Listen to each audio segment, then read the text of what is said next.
What's up, Flatirons? Let's all stand and sing this together.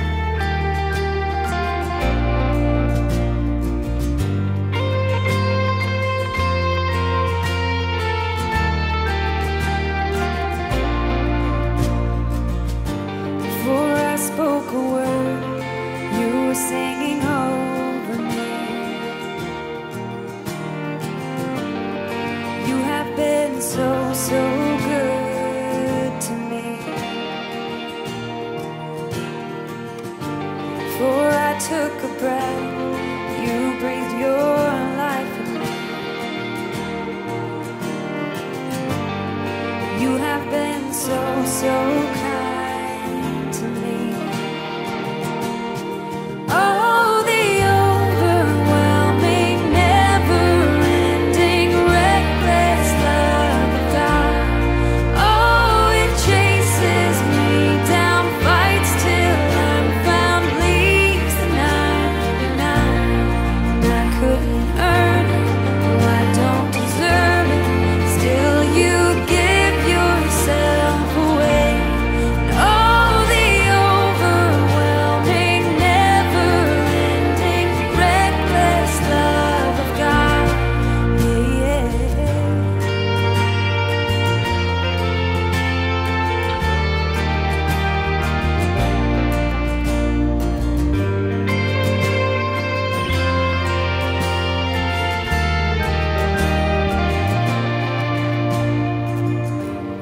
when I was your foe, still your love fought for me.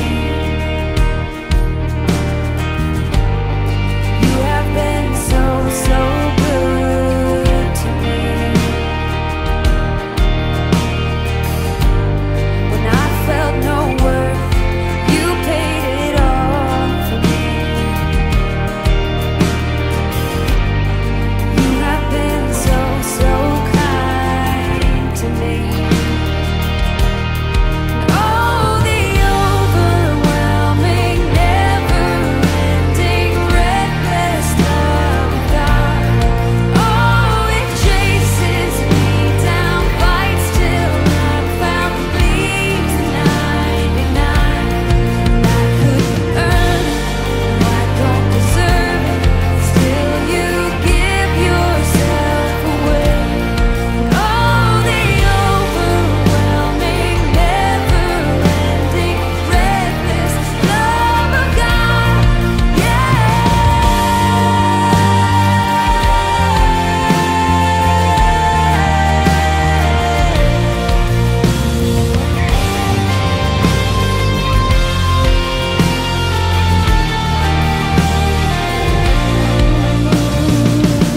There's no shadow you won't light up, mountain you won't climb up, coming after me.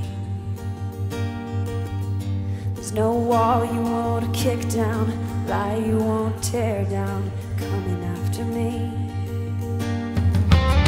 There's no shadow you won't light up, mountain you won't climb up, coming after me. There's no wall you won't kick down, lie you won't tear down, coming after me. There's no shadow you won't light up, mountain you won't climb up, coming after me. There's no wall you won't kick down, lie you won't tear down, coming after me.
of us together.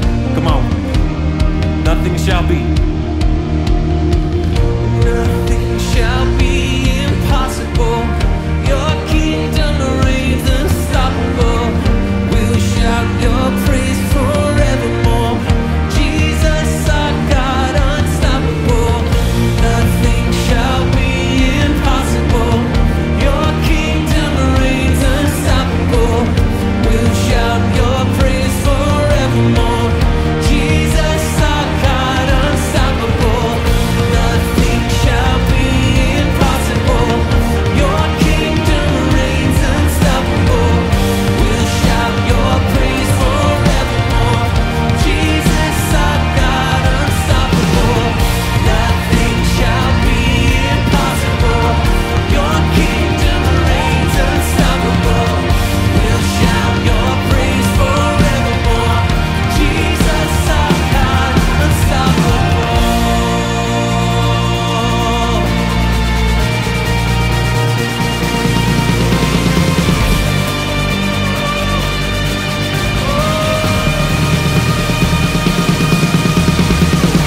Unstoppable God, let your glory go on and on. Impossible things in your name, they shall be done. Unstoppable God, let your glory go on and on. Impossible things in your name, they shall be done. Yes, yes.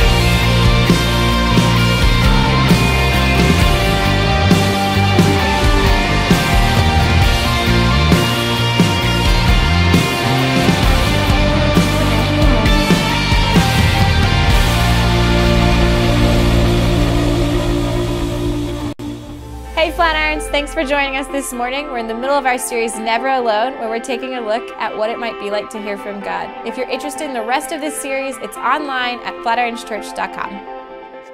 Hey, welcome back. We're in part 5 of this series we've been on for the last month or so called Never Alone, where we've been, just to kind of catch up, we've been unpacking this idea or this concept called spiritual formation. Spiritual formation, it's this fancy word for a lot of us have been holding on to some ideas about God, about ourselves, about the world, that the kind of life is just handed to us, and that's where we've landed. We've been holding on to it because it makes sense. We're trying to replace those ideas the more we get to know Jesus with the thoughts and the ideas and the kind of the concepts that filled the mind of Jesus, the way that Jesus thought about God. I want to think about God that way. When Jesus thought about me, I want to think about me that way. When Jesus saw what was going on in the world, I want to think about the world the way that Jesus sees it. And one of these new ideas about, living that kind of life with God is taking hold of this idea of not just living a religious life with God, but living everyday life with Him. All day long, like everywhere my body goes, everything I do, everything I say, the big stuff and then that mundane stuff, over and over, repetitive stuff that you do with your kids, that you do at work, that you do at the ball fields all week long. We want to take all those parts of our life and we want to live, and here's what we've been looking at. We want to live that with Jesus in what's called a conversational relationship. Not just talking to Him, but actually hearing from Him, and then taking all of the parts of our lives, the big ones and the little ones, and then putting them into this thing called the kingdom of God, right? So that eventually what we want done in our lives is the same thing that God wants done in our lives. The way Jesus said it is, here's what we're praying for. As it is in heaven, I want it to be done on earth, like in my life, like in my family, in my body, and in all the things that make up my real everyday life. And that's not easy. None of that comes easily. See, it's just like, and we put God in a category of relationships, and I don't know why we do that, but just like every important relationship in my life, it just takes time, right? The way that I eventually married Robin is because I spent a lot of time with her, and the most significant people in your life. You went through life together. You shared experiences together, right? Good ones and bad ones, happy ones and painful ones, and eventually you became friends. You got to know one another, right? You begin to trust one another. You begin to share the same mind. It's like we're thinking alike. We have the same goal, and we want the same wants. And so this past week, we walked out of here last weekend, and if you weren't here, get online and catch up with us. But we have a training exercise each week that we're trying to kind of put into practice what we're learning inside, how to make its way onto the outside. And so our training this past week was to ask God to join us in whatever happens during that day, and then to do it together, right? Like ask God to come along through the day with me and point out stuff that it's mundane. I do it over and over and over. I don't even think about it, but God, will you come do life with me and then point out something in my everyday life that I might miss or write off, but you want to do something there. And you want to be a part of that, and you want to use me in that moment to bring you into whatever's going on in that situation. And the kind of like the three main areas of our life going, God, I want you to do life with me was our family and our close friends. We spend a lot of time with them, and when we're not with them, we're usually at work, right, trying to earn some money and stuff like that. And then the other thing is that after work or before work, whatever that is, we have these things that we just enjoy doing, hobbies and fun activities that we fill up our free time. So we want to bring God into that and live everyday life in a conversational relationship with Jesus in those parts of our life. Now, again, over the last week, I've had conversations with several thousand of you through this thing called Twitter, which I'm doing my best, all right? So, but I put these training ideas out there every day, and I've heard some great stories back from some of y'all. It's like I never thought about it like that. I normally would have missed that with my kids or with that person at work or a person in traffic or whatever that is, and I'm starting to actually think differently. My paradigm has shifted, and I'm actually living my day all day long intentionally looking for what God might want to do in my life or might want to use me in somebody else's life, and that's been fantastic. I may keep going with that. I haven't decided yet. Check Twitter Monday, I guess. But I've also gotten some feedback that's honestly from some of you going, I'm trying, it's not working. I'm trying these exercises. I'm trying to, all these things we've been talking about at church. I'm trying to hear from God, and I'm just getting nothing. I mean, part of me, and this is what my fear was even trying this for myself, is part of me thinks I should just give up, either because there's something wrong with me and I'm not smart enough to figure this out, or there's something wrong with God. I don't know, but either way, it's not working. And some of us, the more time we've actually tried to spend with God, we feel more alone. Not never alone. We feel more alone. And that's what I want to talk about today. What happens when it feels like you're doing your best and you can't hear anything from God? You're trying, and it's not working. So I want to look at a story of a man in the Bible. It's a pretty famous guy. His name is Elijah, and maybe you've heard of him before. He was a prophet that lived about 800 years before Jesus was even born, and he's probably most famous for this big face-off he had between some prophets of a false god named Baal, and then he was a prophet of the one true God, and so they kind of had a duel up on top of this mountain to see who had the real God. And so read this later. We're going to look at a different chapter, but this is in the chapters right before what we're going to look at today. But so there's these 400 prophets of Baal, and they go, we'll go first. And so they build this big fancy altar, and then they take this bull and they slaughter it, and they lay it in all this particular way on top of that, all right? And then they start dancing around and jumping around and praying to their God to send fire from heaven and prove that you're the real God and consume this and everything. And it's not working because Baal's not real, all right? And this is one of the reasons I love Elijah so much is because he's heckling from the sidelines. He's actually standing there going, what's wrong with your God? Maybe he's on a trip. Yell louder. Maybe he can hear you. He actually goes. Maybe Baal's on the toilet. Maybe give him a minute and he'll come out. Or something like. I love the sarcasm of Elijah. But anyway, they just get madder and they start dancing around. They take knives and they start cutting themselves to prove how loyal they are to Baal, and nothing happens. And finally, they put up a white flag and says, "We're done." And then it's Elijah's turn. He goes, okay. So he builds an altar out of all these big rocks. He takes a bull, he puts it on it, cuts it up, arranges it all the right way.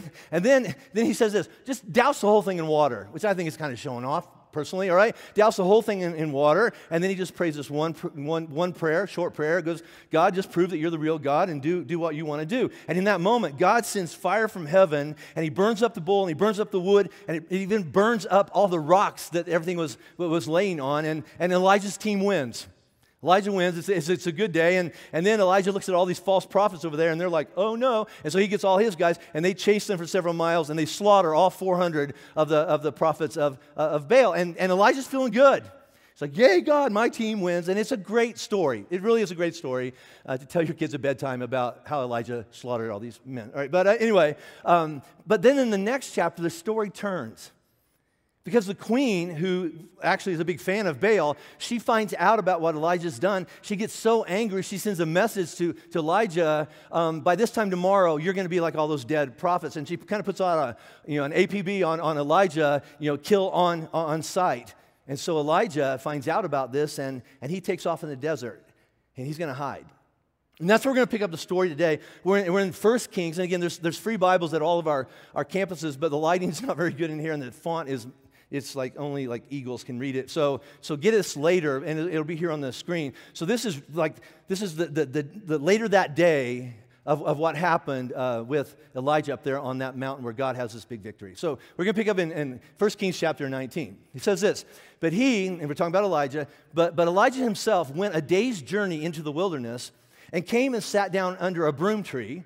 And I assume that's just a tree, kind of looks like a broom, I don't know. All right? And Elijah asked, and so he's praying, right? He asked that he might die, saying, "It is enough now, O Lord, take away my life, for I'm no better than my fathers." Now, here's what's happening here, okay? And see if you can relate to anything that Elijah might be feeling here. God has just done something amazing, right? Yesterday. He's done something great. He demonstrated how good and powerful he is. And in that moment, Elijah's feeling great. I'm on the right team. God is good. He's taking care of me. He's really demonstrated what a great God he is yesterday. The next day, 24 hours later, something bad happens, and Elijah forgets all about how good and powerful God was yesterday, and he runs for the hills, and he actually says, "I wish I was dead. Just kill me, God. I can't take this." Either he thinks that I've done something wrong, and now God's mad at me, or maybe this bad thing is happening. I don't know. I can't figure it out. I just want to die. Have you ever felt like that?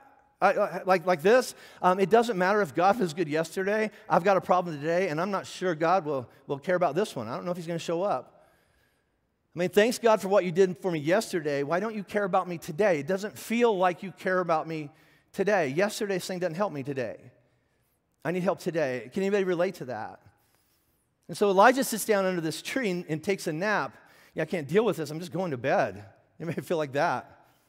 So let's just pick up the story. We're in verse 5 now. He says, so Elijah lays down and he slept under a broom tree. And behold, an angel touched him and said to him, "Arise and eat." And Elijah looked, and behold, there was at his head a cake baked on hot stones and a jar of water. And he ate and drank, and then he went back to sleep again, right? And the angel of the Lord came again a second time and touched him and said, "Arise and eat." And this is important. For the journey is too great for you.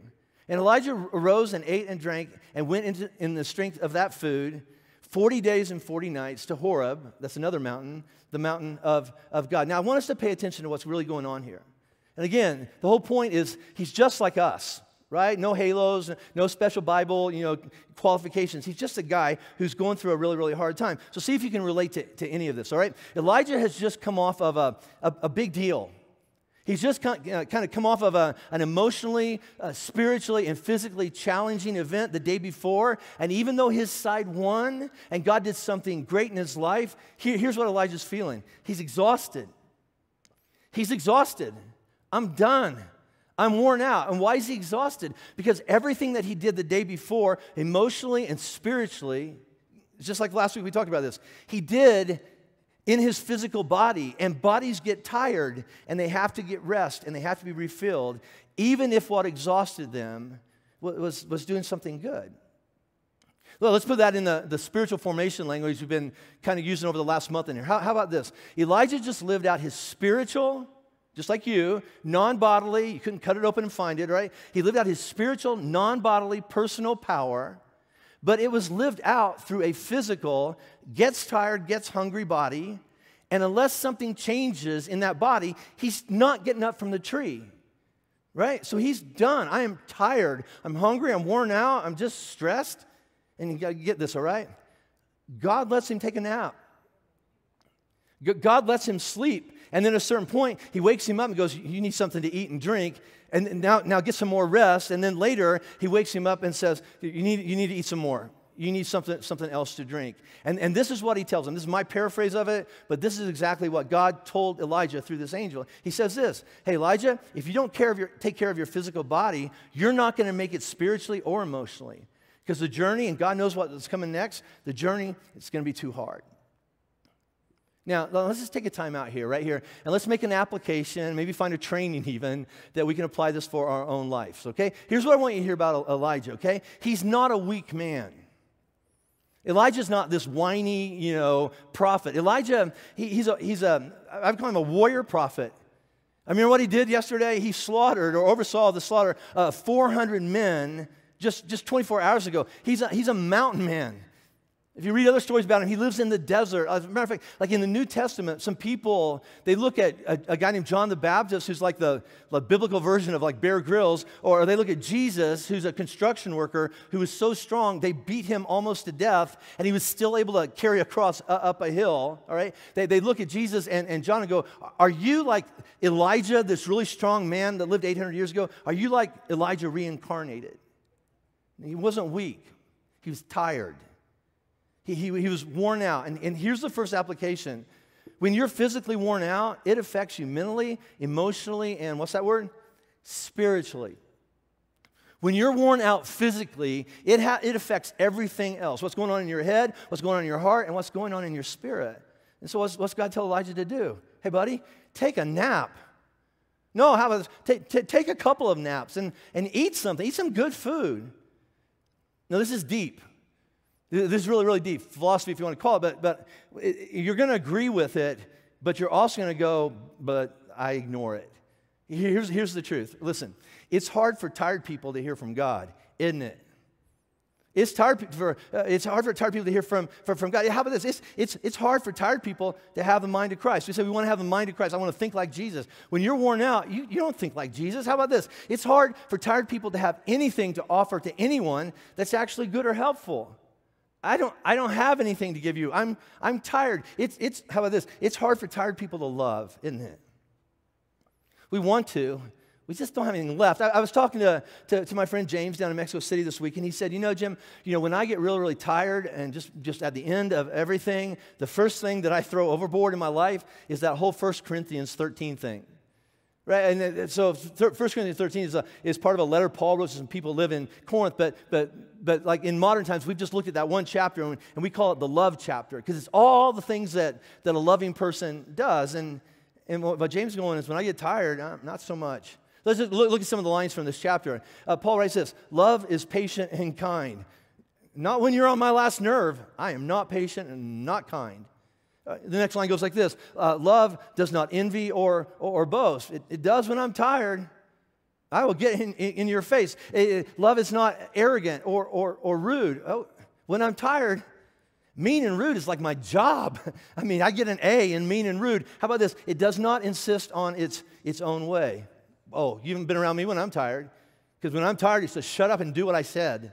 I don't care about your opinion. I don't want to hear from you. Just do it. Love is not irritable or resentful. Irritable? Hey, let's just apply this to our own lives and our own situation.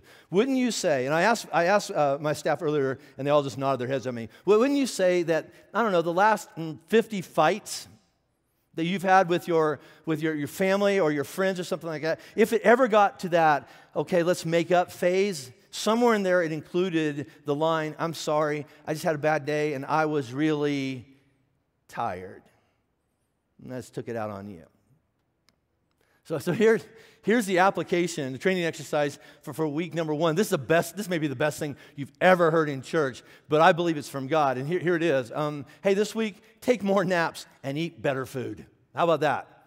Can I get an amen? Someone, all right? Right? I mean, take a nap.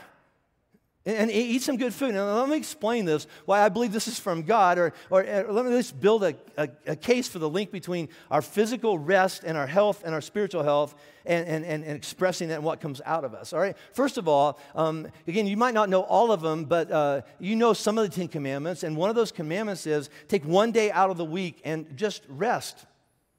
Just take a day off, all right? Take a day off, just be with God, let Him fill you back up. That's called the Sabbath, all right? Take a Sabbath day at least once a week and just rest and fill yourself up. Later, all right, so Jesus actually, he's having a conversation with some people that are criticizing him for what he did on the Sabbath. And he goes, listen, time out. The reason God gave us a Sabbath, it's to serve us. It's for our good. It's not a rule that we keep one day out of the week because God gets something out of it.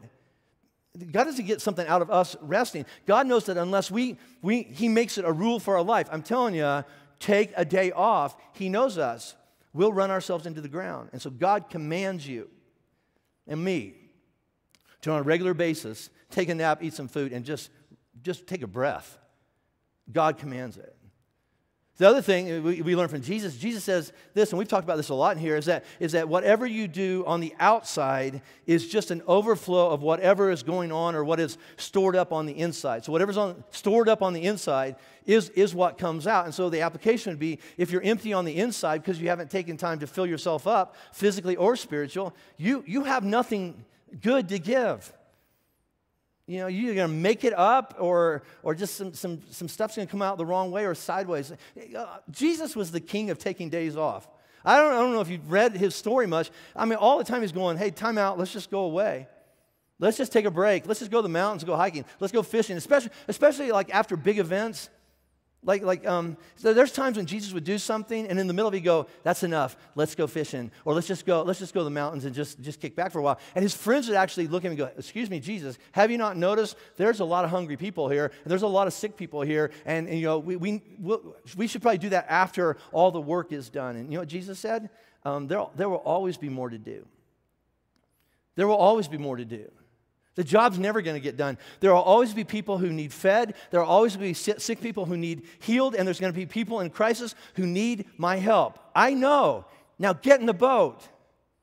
Get in the boat, and we're going to go fishing. And it wasn't because Jesus didn't care about the hungry people or the sick people or that couple over there in crisis. That's not it at all, right? It's not because he didn't care. He knew this. If we're going to do this for a long time, and that's the plan. We're not going to do this for a day or a week. We're going to do this for a long time. If we're going to be able to keep going, then we got to take a breath. We've got to get some rest and take a breath. So let's go fishing. And they get in a boat. One time they get in a boat and they're like, okay, Lord. And they get in a boat and they go out in the middle of the lake, and this big storm hits, and they're like, see, this is bad advice, Jesus. We shouldn't have taken a day off. We should have stayed up there on dry land. And you know where Jesus was in the middle of the storm? Remember the story? He was in the bottom of the boat. You know what he was doing? Taking a nap. He was actually taking a nap. Listen, again, and we all know this is true. There will always be more to do, and there will always be people in your life wanting more and more and more and more stuff from you. But unless you're better than Jesus, smarter than Jesus, and stronger than Jesus, then you and we have to intentionally find times to take a breath and rest and take care of ourselves. As a matter of fact, I would say this. One of the most loving things that you can do for the people in your life that you say, I love them. I'm their dad, I'm their provider, I'm their protector, I'm their mom, I'm their grandma, whatever it is, but I'm in a place of responsibility over them, and I love them. The most loving thing you could do for them is to do what needs to be done for yourself so that you actually have something to give them. I don't know if it's American work ethic or it got all screwed up or whatever, but it may feel noble for a lot of us to fall into bed every night, exhausted because we gave it all for everybody in our life. But I'm telling you, just like Elijah, a day is going to come when the alarm's going to go off in the morning and you're not going to be able to get out of bed. You're done. And everybody loses. You lose, and then the people that are counting on you, they lose too. I'll even say it in a stronger way. How about this? Your family and your friends don't need a martyr to die for them. They've got Jesus, all right? They don't need you going, I'll die for you. No. You know what the people in your life that you love need from you? They need a spiritually, emotionally, and physically healthy you to be alive for them for a long time. And so training exercise number one is find a little bit of time. Every day, just a little bit of time, and at least one extended time in the next week. Ready? And don't do anything. Do nothing except sleep in or take a nap or eat some good food or have some good drinks. Just do something good. And if someone questions you and goes, well, I just think you're being lazy, then just tell them, God told me. I'm trying to hear from God, and God told me to take a nap. Deal with it. and it's from God. It's God's will for our lives. So that's the first application. You can leave now if you want, but there's another one, and it's just as good. But so let's go back to the story. Elijah, all right, so he's just taking a couple of naps. He's eating some good food, and he goes 40 days into the desert because God tells him, just go there, right? And so he comes to this cave, and when he gets to this cave, he's still tired and worn out because he's just done, right? And he starts actually doing what I do a lot. He just starts yelling at God, complaining about, all the good things I've done it right. I did what you told me to do. And you know what happened, God? Everybody hates me. Everybody's turned on me. Everybody's turned on you. Like I'm the only one left. Nobody even cares about you. I don't even know what's the point, all right? And he's actually hoping that God will either kill him, or how about this? Hey, can you just do what you did like 6 weeks ago back there with those cows on the piles of rocks on that one mountain where you showed up and did something big? Will you just do that again? Will you send fire from heaven and put everybody in their place? But this time, as Elijah's going, hey, God, do something big. You know what Elijah gets from God? Nothing, right?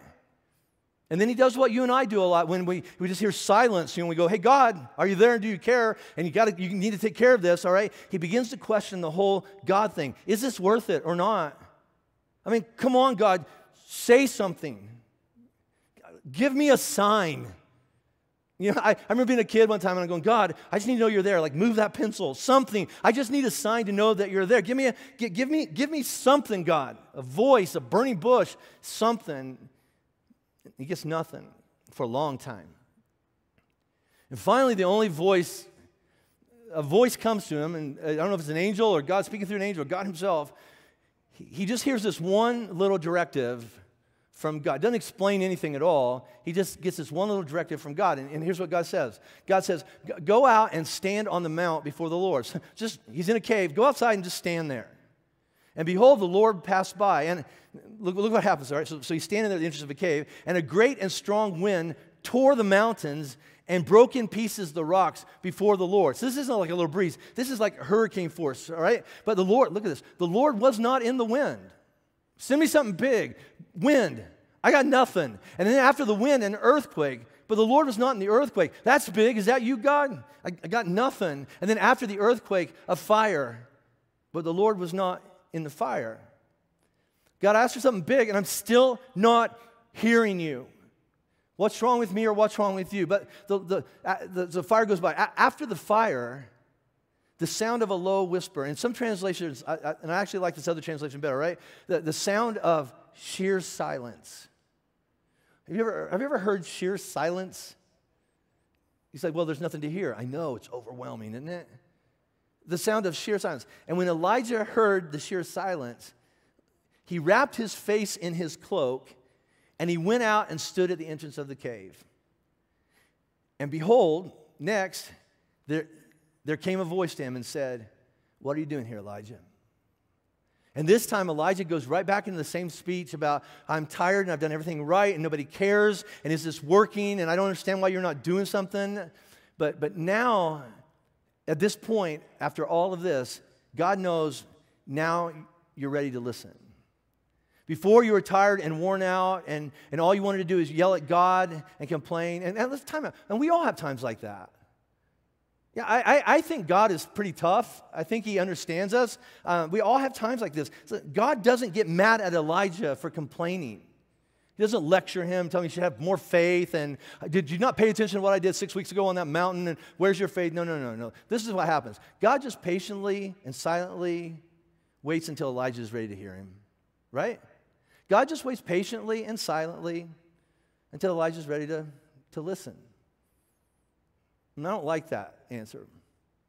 But let me ask you this. All right? If you were to imagine or picture God speaking to you, or giving you a word or a revelation about what he is commanding you to do in this part of your life, so if God's going to speak to you, how do you picture it happening? Like how do you hope, or in your mind go, if God would just speak to me this way? Because you know what, I immediately go to, give me a big sign. Like when I was a little kid, once a year, we'd also watch this big 10 Commandments movie with Charlton Heston, all right? And then Moses was out there on the mountain, and so if God was going to speak to me, I'd be like that. I'd go up on a mountain, and I'd put my hands up, and the wind would be blowing, there'd be lightning and thunder and stuff like that, and then this voice that sounds very similar to Morgan Freeman would come out of heaven and say, Jim, here's what I'm telling you to do, and he would tell me something that human ears had never heard before. That's what you ought to do, God, right? Here's the truth, again, is the more I study this whole hearing God and all these people that have heard from God in the Bible and even people in my life that I trust, in all those, big, like, God moments where people go, I heard from God, typically, this is true. The more dramatic the message or the way it comes, look at it, the more immature the recipient. It has to get really dramatic because you're not in a place where you can hear anything else except dramatic. I mean, again, if you look through the stories, I've mentioned some of them already, it's like Moses got a burning bush, and a voice spoke out and said, go let my people go, and stuff like that. He only got that one time. And he had 40, 50 more years with God. After that, it was just a conversation, an ongoing conversation. Or how about this? God split the heavens. It says he split the heavens, and a voice came out of heaven at Jesus' baptism. It happened again at one other time called the Mount of Transfiguration when Jesus is up there with a couple of his buddies, and the heavens split and a voice came out of heaven. But that's twice in Jesus' whole life. After that, Jesus heard from God his Father in quiet times, in quiet, or the Bible says lonely places. Let's just go to the mountains. I just need to be alone so I can hear God. Or Paul, we talk about this guy named Paul a lot in the Bible. He wrote a lot of the last third of the Bible. He was actually on his way to a city to actually kill a bunch of Christians, and a light came out of heaven, and he got blind, and he blinded him, and he fell on the ground, and he heard Jesus' voice one time. And after that, he described his relationship or his conversation with God as, I have the mind of Christ. I've actually spent enough time with him. I actually think like him. I don't need a light out of heaven anymore. I have the mind of Christ. Or here, probably one of the most famous stories in the whole Bible, the prodigal son story, right? Here's a kid who runs away from home and screws up his life, and he's finally living in a pig pen. You know what? He didn't get a big sign. An angel didn't appear to him in a pig pen. A light didn't come out of heaven. Jesus didn't walk across the mud and go home, something like that. No. He says he just remembered. He remembered. Came to his senses, and he remembered, my dad is better than this. It wasn't dramatic. It was just like, I forgot. Now we have Elijah here. Elijah says, God, make the world shake. Send fire from heaven. Do what you did that other time. Do that again. But God spoke. Look at this. God spoke in the utter silence. So sometimes, and this is how I grew up. God spoke in a still, small voice. And here's what I found in my own life, and I think I'm speaking for most of us. My life is so noisy. I can't hear anything still or small.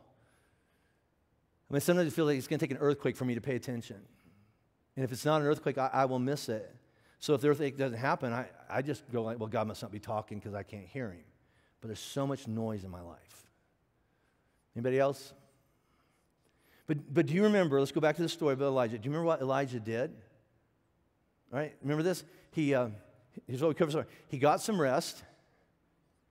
He filled himself up, so he was physically in a good place. Physically, now I'm actually ready. I'm rested. I'm full.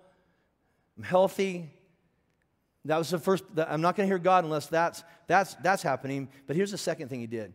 He physically got up from where he was and put himself in a physical place where he could hear God if God decided to speak to him. Right? He was in the cave, and he said, okay, I want to hear from God. And then he went, and he stood in a place and went, okay, I'm here. I'm listening. Do you have anything to say to me? Now, here's reality. God can speak to us anywhere, underwater, outer space, in the middle of a busy intersection in our car, at home, whatever that is. God can speak to us anywhere. There are some places where we can hear God better than other places. That's on us. And maybe that shouldn't be. Maybe we should be so mature spiritually that we can hear from God anywhere all day long. And maybe with enough training, we will get to that place. But for now, what are we going to do? And so here's a question. It's kind of an application training question, but it goes like this. Where's a place where you could go, or what is something that you could do, and I'm talking about physically do, all right, to increase the likelihood of you hearing from God? Is there a place where you go going, I think if I just got away from this and went to that place, or if I did this different, maybe I could hear from God. Now, let's be honest. I always talk about going to the cabin, going to the mountains, going to Africa, something like that. We can't do that all the time. I need to hear from God. I got to, quit my job and go to the mountains, or I have to go on a special, 40-day retreat every time I want to hear from God. All right, but we can find a quiet place where we can hear better, where we can think. But it's not going to happen on accident. We have to want it. And again, it's not just I want it, is then we have to have a strategy. We have to intentionally go and do it. And you don't have to go to the mountains. I'll give you an example. One thing I'm trying to do is I'm trying to hear from God. And again, James is like a spiritual director to me down in Mexico City, and he's taught me a couple of things. One of the things I do, I can do this in my office. And I've done it in my office. I've done it on my back patio, and I've done it by a creek in the mountains. All right, it's symbolic. It doesn't mean anything except to me. Is that like, this is my life. This is the chaos. This is the noise of my life. And I'll actually take my toe and I'll like draw an imaginary line, and then I'll step into a different space. It's the entrance to the cave. Okay, I got him here. I have to go back there later, but right now I'm here, and I came to meet with you. And I'll start by saying stuff like that, like, hey, God, look at me. Look at me. All right. There's some stuff I want to tell you. There's some stuff I want to say to you. There's some stuff I want to ask from you. But how about this? Before I even get into my agenda, anytime that I'm here with you right now, I'm going to ask you, will you bring me whatever it is you want? Want to tell me, want to show me, if you want to help me remember, whatever that is. So I have an agenda, God. I'll be honest with you. I need some help in my direction, but I'm just coming over here and just going, hey, is there anything you want to bring me? I'm listening. The other thing that helps me hear from God is it's scary. It scares me. It's really hard for me to do. And every time I do it, it takes like some length of time for me to detox from what I'm walking away from, and that is be quiet. I'm not good at being quiet. I'm not. And I think a lot of us can relate to that. I mean, from the time my alarm goes off in the morning, all right, and I get up, and then I usually check, social media, or like see if anybody followed me on Twitter or whatever that is, all right. But I get out and I turn the TV on, or I get in the truck and I put on music, and then I get to the gym and I put on earbuds, and then even in the steam room I have earbuds on and I'm listening to music while I'm trying to pray, but I just can't have any, silence in my life. And then when I'm at the office, it's just nonstop noise and stuff like that. I try to shut my door sometimes, but people knock on it, and then I go home, and there's Robin, and she wants to talk, and that's a good thing. But and then baseball's on, and all that kind of stuff, and then it's finally time for bed. I turn 2 fans on in my bedroom just to have that white noise, because I just don't want quiet. Quiet freaks me out. It really does. It's like when it's like quiet, like that sheer silence that we're talking about there, my mind starts racing. I start thinking about stuff, and it just goes crazy. And I'm like, what about this, and what about this, and what about this, and what about this? And then I also, here's the scariest part of it, when it's really quiet, I feel really alone. Like, I guess with noise around me and music playing and stuff like that, it distracts me from the fact that I'm by myself. But when there's nothing there, I feel absolutely like vulnerable and exposed and alone. And that sounds really scary or sad, whatever you want. But here's what I've found in those moments. It's not until I sit in a quiet place, usually for a while by myself, that I begin to actually experience the reality that Jesus is right here. My life is so noisy. Jesus may be there, but there are layers and layers of stuff between me and him. It's really hard to hear him. It's hard to even believe he's there because there's just so much noise. So here's training exercise number 2, and it kind of looks like this. Would it be possible for you every day? And if 5 minutes is like, oh, no, I couldn't start with 5, then 1, all right? Whatever that is, maybe then next week 2, I don't know. But for 5 minutes a day, could you sit in total silence? You go, you don't understand what it's like at my house. Then go get in your car in the garage and shut the door, right? Or go sit on the toilet. I don't know. Go take a walk. Put earmuffs on. I don't know. Go sit in your basement and disappear for 5 minutes, all right? But could you just sit in total silence? And in that silence, actually, And I was going to use the word like imagine, but imagination and creativity is from God. So you're not imagining something false, but can you just kind of picture that Jesus like is right there with you? Could you do that for 5 minutes? You know, when was the last time you had 5 minutes of silence while you were awake? But what if you brought some intentionality and said, for 5 minutes, I'm just going to sit here in the basement or sit here in my car before I go in the house or before I pull out in the morning and go to work and face the chaos of the day. Before I turn the car on, before I turn the lights on, whatever that is, I'm going to sit here for 5 minutes and go, gee, you're here, right? And you don't have to ask for anything. You don't have to tell him anything. You just, a guy named Brother Lawrence would say, just practice his presence. I'm just going to practice believing you're right there. You don't have to say anything. I just want to sit with you and just see what happens. You know, the closest thing, and again, this may sound weird to some of us, but I've never heard audibly, I've never heard God's voice. I've never seen, angels. I've never had a vision, a prophetic, all that stuff that, people, I guess, more spiritual than me have had. I've never had that. The closest thing I've ever had to a vision was I was sitting on the floor one day, and I was just trying to be quiet and still and just picture the face of Jesus. And the closest thing I ever had to a vision was in that moment. And I didn't leave my body, and I didn't float above the room, and I didn't do that, right? But all of a sudden, I had this picture in my mind that I was sitting in the mountains, leaning against a pine tree, and Jesus was right here. And the only thing I got out of that vision was, and he loves me a lot. And even in my vision, I wanted to turn around and catch him. But I didn't dare. I don't want to ruin this. So I just, for a few minutes, I just sat there going, he's right there. And he really loves me. He didn't tell me anything. I just knew. So I'm done, probably out of time. But I want to give you one more exercise. And this is the one that's going to maybe feel the most awkward. But it helps get me in a place before I even pray sometimes, or before I actually go, okay, God, I'm ready to listen. So a couple times over the last couple of years, I've gotten together with James down in Mexico City, and then my friend Simon over in Nairobi, and we'll get together as leaders, and we try to hear from God, what God's teaching each one of us, and what God has revealed to us, and then we share that with the other guys. So we were in Mexico City almost a year ago, and James taught me this on a retreat. And it's a form of contemplative prayer and meditation. And time out. That just freaks some of you out, right? Oh, are we allowed to do that? I heard some people do that, and they fill their mind with stuff, and then the voices come around. Listen, take a breath. Let me give you one Dallas Willard quote. You thought you were going to get out of here with that one, okay? I think it might be one of the best things he ever said. He said this, just because a Buddhist eats breakfast doesn't mean I'm not going to eat breakfast. I think that's pretty good. Right, you just fill in the blank there, an atheist or a Satanist or whatever. Just because they do it doesn't mean I'm going to do it. Breakfast isn't intrinsically bad. Meditation is not intrinsically bad. It depends on what you're trying to fill your mind up with. I heard another guy, Randy Harris. He said it this way: I'm not shopping for new theology. I believe in Jesus. I'm looking for best practices so I can connect with Him better.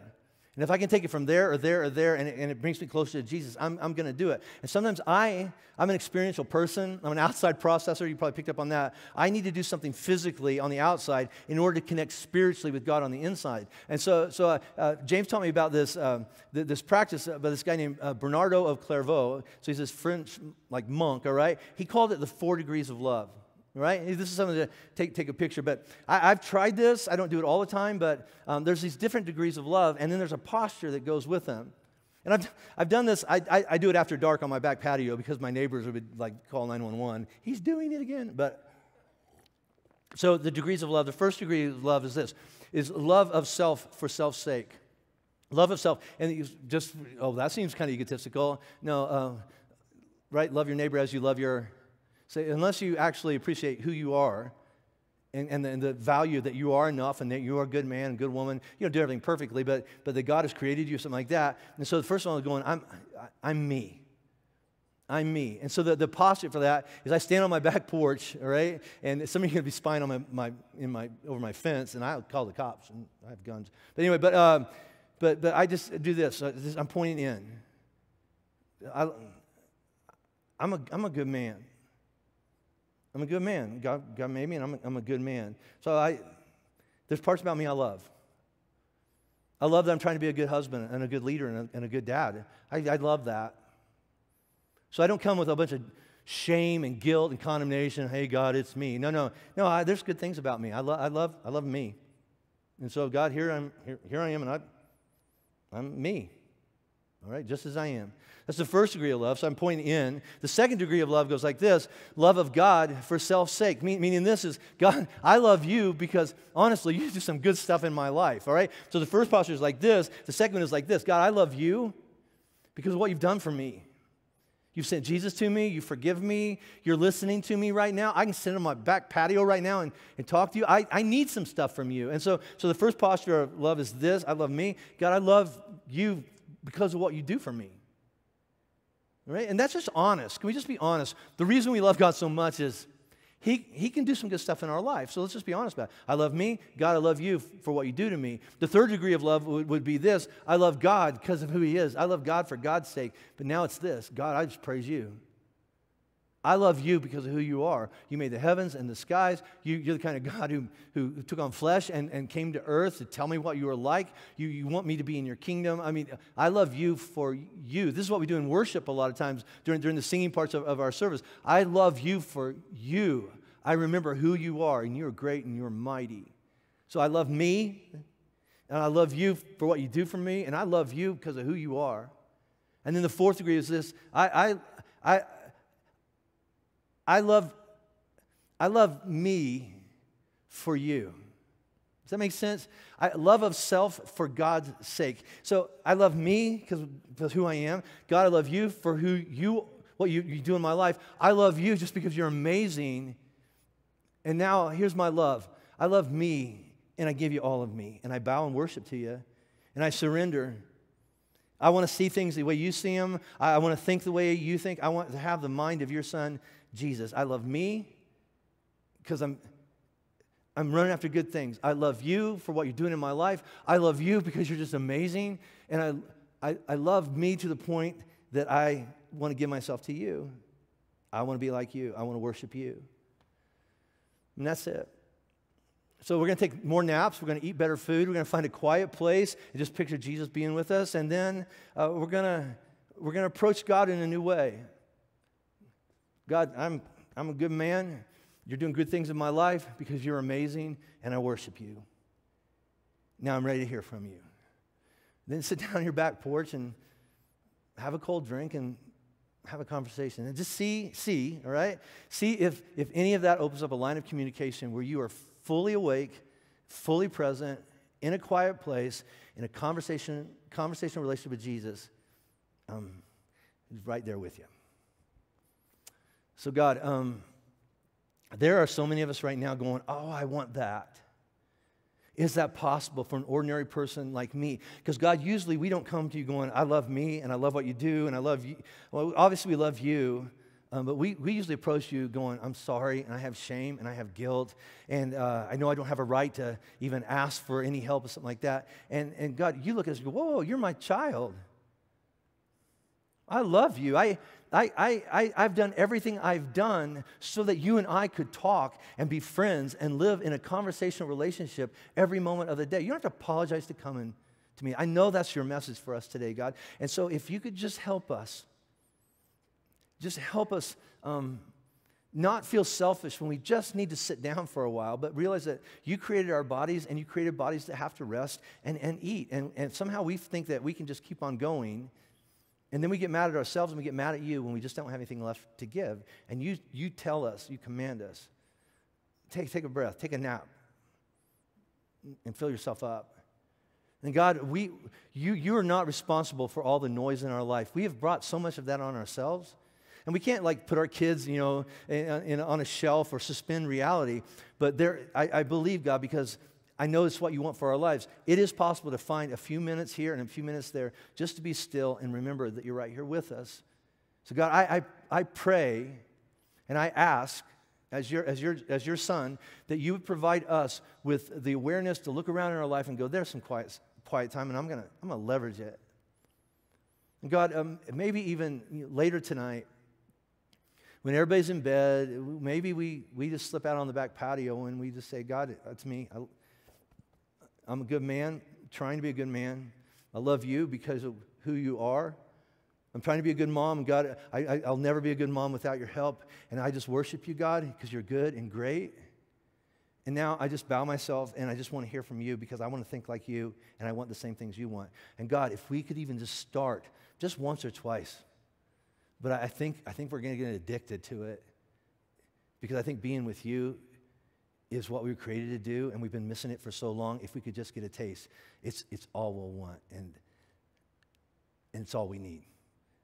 And that alone will fill us up. So God, we love you for who you are, and we want to think like you. In Jesus' name we pray. Amen.